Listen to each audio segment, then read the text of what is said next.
അല്ല, ഇപ്പം ഇന്ത്യയിൽ പേർഷ്യൻ കല, പേർഷ്യൻ സംസ്കാരം എന്ന് പറയുന്നത് എത്രയോ പ്രബലമായ ഒന്നായിരുന്നു.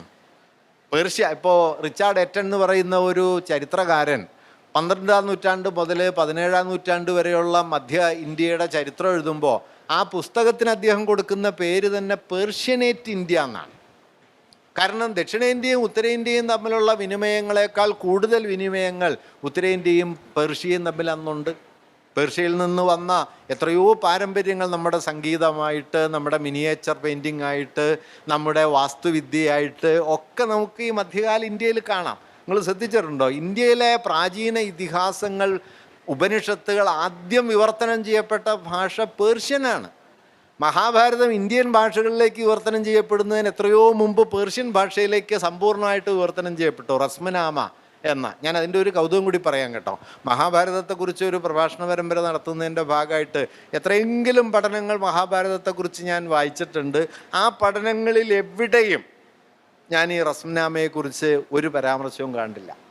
ഞാനിതിനെക്കുറിച്ച് ആദ്യം മനസ്സിലാക്കുന്നത് ഓഡ്രി ട്രൂഷ്ക എന്ന് പേരായിട്ടുള്ള അമേരിക്കക്കാരിയായിട്ടുള്ള ഒരു ചരിത്ര ഗവേഷക, അവരുടെ PhD ഡെസർട്ടേഷൻ ഇന്ത്യൻ മുഗൾ കോർട്ടിലെ സംസ്കൃതത്തെക്കുറിച്ചാണ്. സാൻസ്ക്രിറ്റിൻ്റെ മുഗൾ കോർട്ട് എന്നാണ്.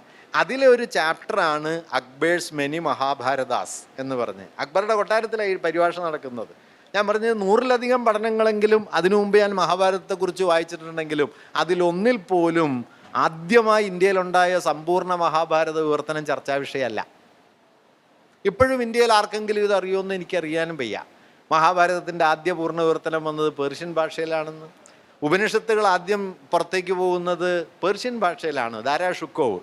ഞാൻ പറഞ്ഞത് പേർഷ്യ എന്ന് പറയുന്നത് മധ്യകാല ഇന്ത്യയെ സംബന്ധിച്ച് ദക്ഷിണേന്ത്യയും ഉത്തരേന്ത്യയും തമ്മിലുള്ള ബന്ധത്തെക്കാൾ ആഴത്തിൽ ഇന്ത്യൻ സംസ്കാരത്തിൽ ഇടപെട്ടുകൊണ്ടിരുന്ന ഒന്നാണ് പേർഷ്യൻ കൾച്ചർ എന്ന് പറയും. നമ്മുടെ ഭക്ഷണത്തിലും വസ്ത്രത്തിലും നമ്മുടെ സംഗീതത്തിലും നൃത്തത്തിലും. ഇപ്പോൾ കഥക്ക് എന്നൊക്കെ പറയുന്നത് പേർഷ്യൻ പാരമ്പര്യത്തിൽ നിന്ന് വരുന്നതാണ്. ഉറുദുവിൽ പേർഷ്യൻ പദങ്ങളുടെ എത്രയെങ്കിലും സ്വാധീനമുണ്ട്. നമ്മുടെ സംഗീതം അടിമുടി പേർഷ്യനായ സ്വാധീനത്തിൻ്റെ കീഴിലാണ്.